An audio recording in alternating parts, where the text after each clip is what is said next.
about the environment. I grew up in the suburbs, and right behind my house is a beautiful forest with a creek.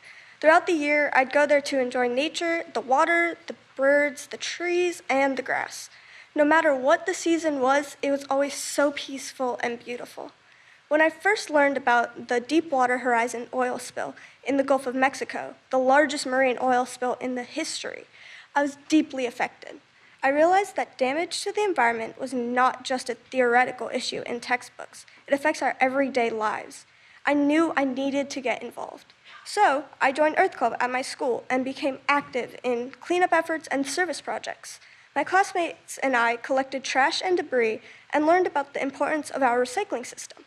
We also learned about the effects of climate change, from rising temperatures to ocean pollution and extreme weather events that harm all of our communities. That's why I decided to enter the National Climate Assessment's first ever art competition. Through my artwork, I wanted to show the urgency of the climate crisis.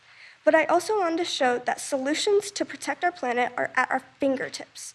I wanted to inspire people about what we are capable of as a country. I'm very honored to be among the winners of the art competition and grateful to my family for their support. I'm also honored to be here today to introduce the greatest climate leader America has ever had. President Biden understands what's at stake for my generation if we don't act now to combat climate change. It is now my privilege to introduce President Joe Biden. Thank you so much. Appreciate it. Well, I told Ratika when she's president, don't forget me. Ratika, thank you for that introduction and your beautiful artwork. You all see the artwork? Can you see it up here? It's on the right side. I don't know whether you can see it. And thank you to all of you, for the climate scientists and experts who are here today and all across the country who have contributed to this critical endeavor. I particularly want to thank Allison Crimmins, who put together the team to write this report and what we're releasing today. It was an easy thing to do, not much to it. Only about 700 people had to get in line. Well, more than 30 years ago, Congress passed a law that called for a detailed scientific report on the impacts of global changes in the environment.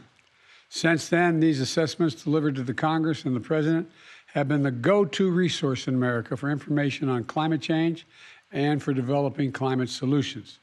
Today, I'm proud to announce that my administration just released the 5th climate assessment on our nation's history.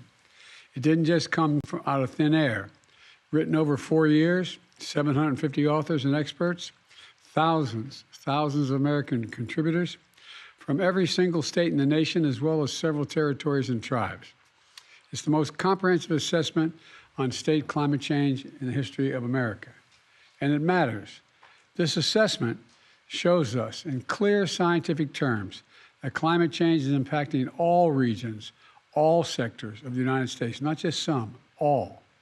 It shows that communities across America are taking more action than ever to reduce climate risks. It warns that more action is still badly needed.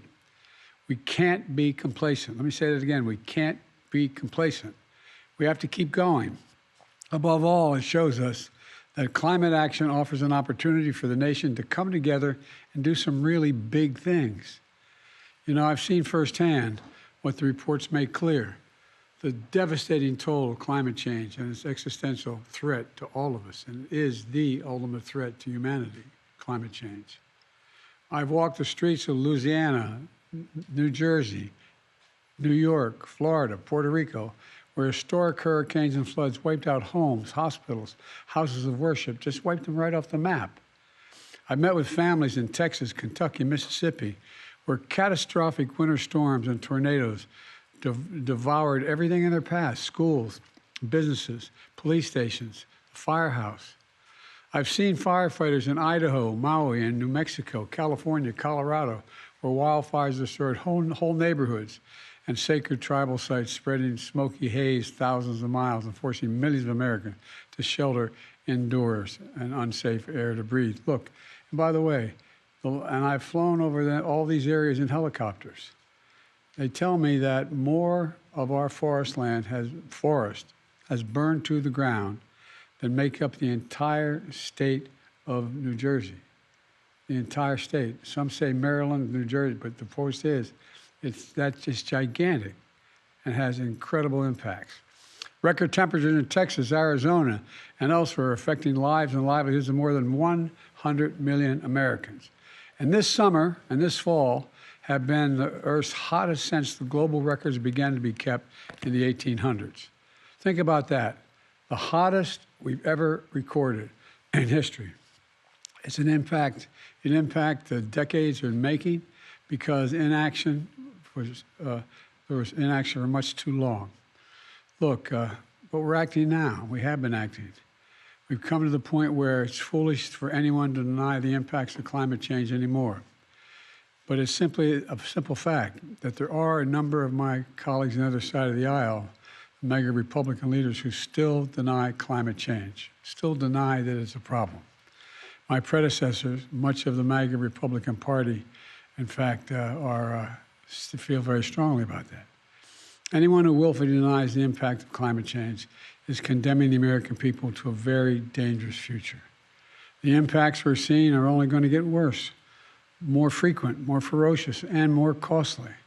Last year alone, natural disasters in America caused $178 billion in damages. They hit everyone, no matter what their circumstances, but they hit the most vulnerable the hardest: seniors, people with disabilities, people experiencing homelessness who have nowhere to turn, Black, brown, and tribal communities, territories that are most exposed and have the fewest resources. But folks, none of this is inevitable. None of it's inevitable. From day one, my administration has taken unprecedented climate action.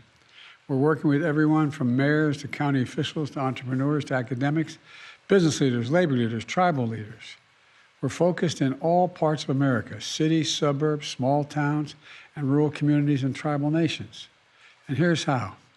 We're using a law I got passed when I first came to office called the American Rescue Plan to help states and cities become more resilient to climate change, promoting energy efficiency by weatherizing homes, reducing flooding by building infrastructure to handle storm surges, opening cooling centers impacted in centers where there's particular great heat impact and people need a shelter. Tomorrow is the anniversary of the bipartisan infrastructure law, which I signed 2 years ago, and the most significant investment in our nation's infrastructure in American history: roads, bridges, ports, airports, high-speed internet. It delivers clean water to your community, lowers your energy bills, upgrades your electric grid, so you don't have to power them, so you don't have to lose power, I should say, when storms and heat waves hit. The CHIPS and Science Act I signed last year. Excuse me. I signed last year. Excuse me. I signed last year. Positions us to lead in semiconductor manufacturing and innovation, which is critical to clean energy development and deployment. Semiconductors are those small little computer chips you all know, the size of the tip of your little finger, that power everything in our lives, from smartphones to appliances. We invented those chips. We invented them. Where the other countries started making them. And we weren't. Not anymore. We're making these chips here in America. And my Inflation Reduction Act is the most significant climate investment ever anywhere in the world. Among many things it does, it offers tax credits to make your home more energy efficient, upgrading windows and doors to keep drafts out and heat in, tax credits to installing electric heat pumps and solar panels on your roof, saving hundreds of dollars in your family bills, tax credits to buy electric vehicles as we build the electric vehicle future here in America. We're transforming clean energy development that's threatening good-paying jobs, including union jobs, in all of America. We're already attracted we've attracted $500 billion in private sector investment from my Investing in America agenda in clean energy and advanced manufacturing. We're just getting started. I mean, we really are. We're just getting started. All told, my Investing in America agenda and those bold climate laws are the most ambitious in American history. Today's release, the fifth National Climate Assessment, is a critical part of that effort. It lays out the threats and dangers, but most experts would acknowledge it also shows solutions are within reach. Solutions are within reach. It takes time for the investments we're making to be fully materialized, but we just have to keep at it.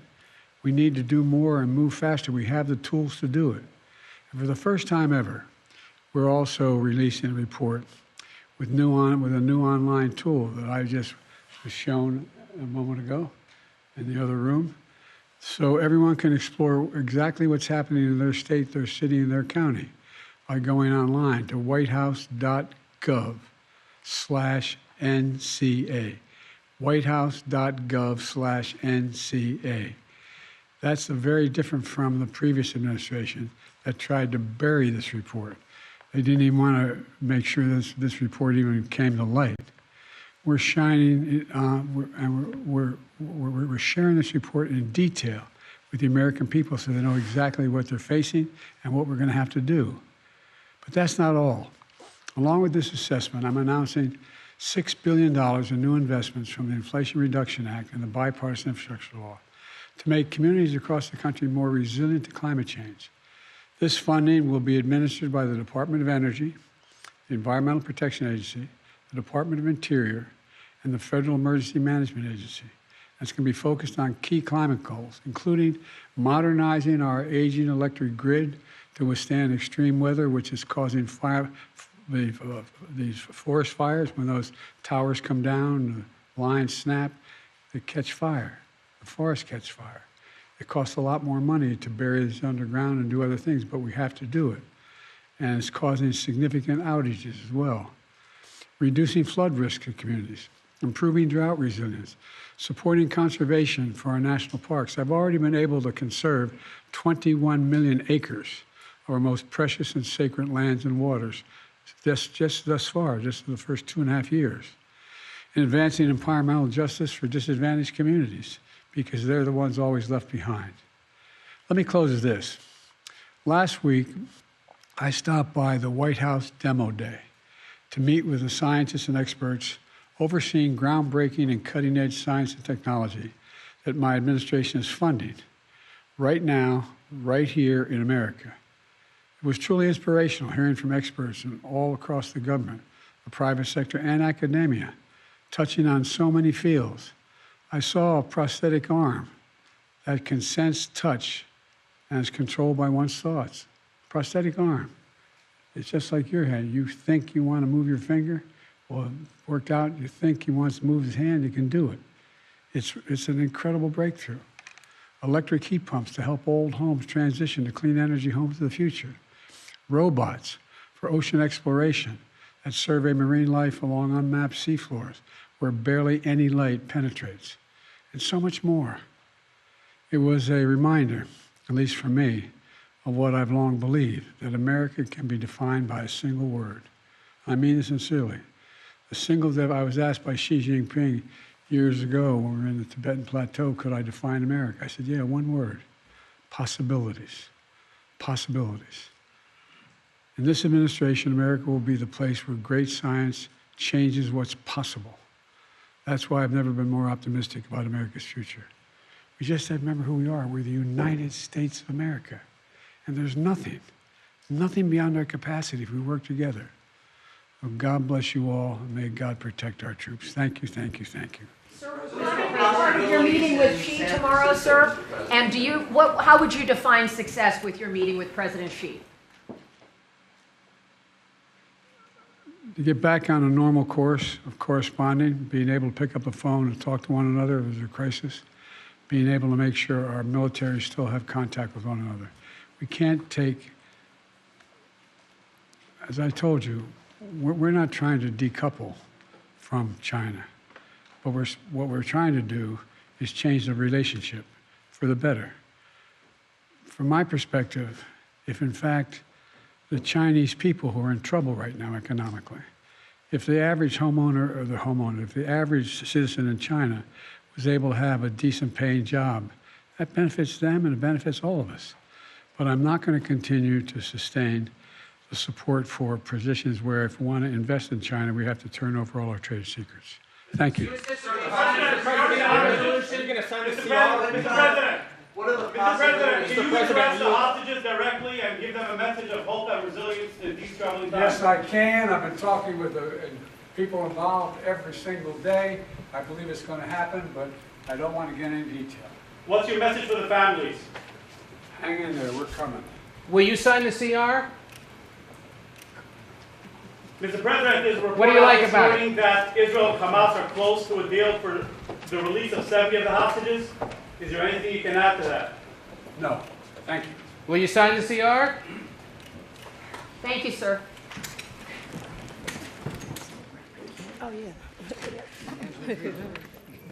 Leaving us in suspense. Yes, that was the future.